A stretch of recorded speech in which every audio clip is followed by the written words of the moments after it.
Man ir maģistra grāds starptautiskajās ekonomiskajās attiecībās un bakalaura komunikācijas zinātnē. Un kādu laiku es studēju arī Spānijā un Portugālē.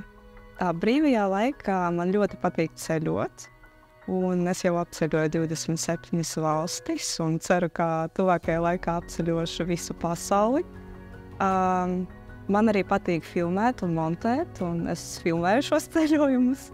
Un mani var satikt arī kādos radošajos kursos par filmēšanu, par audiovizuālo mākslu, par fotogrāfiju.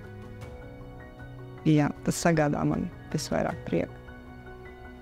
Es gribēju tieši iegūt pieredzi starptautiskajās ekonomiskajās attiecībās un meklēju darbu uzreiz pēc maģistra pabeigšanas, un tolaik tikai šīs sludinājums mani uzrunāja, un es pieteicos. Jo man likās, ka Eiropas Savienības jautājumi un praktiskā problēma risināšana ir tieši tas, ko es gribu darīt, un jā, es nenožēloju, ka pieteicos.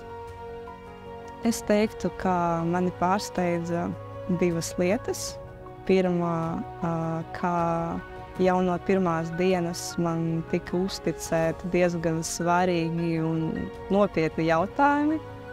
Un jau pēc 2 nedēļām man bija jābrauc uz Briseli un jāsēž ar Eiropas komisiju vienā telpā pie apaļā galda un jārunā par brīvu preču plūsmu Eiropas Savienībā. Tā kā es ļoti novērtēju šo uzticēšanos un iespēju jau no pirmās dienas principā ietekmēt globālus procesus. Un otrais, man bija tāds stereotips, ka valsts pārvaldē visi nodarbojās ar papīru vidīšanu, parakstīšanu, nekas tāds nopietns nenotiek.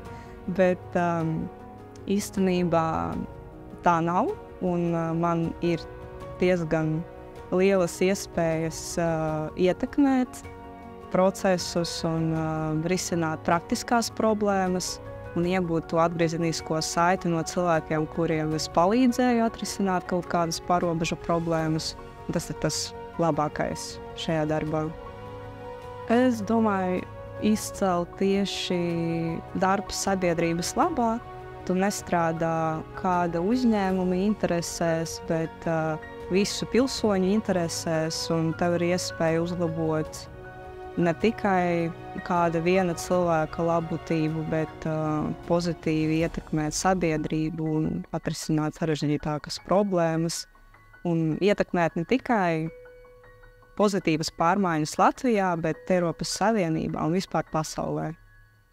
Es noteikti ieteiktu būt pārliecinātam par saviem spēkiem, nebaidīties pieteikties un nākt un izmēģināt.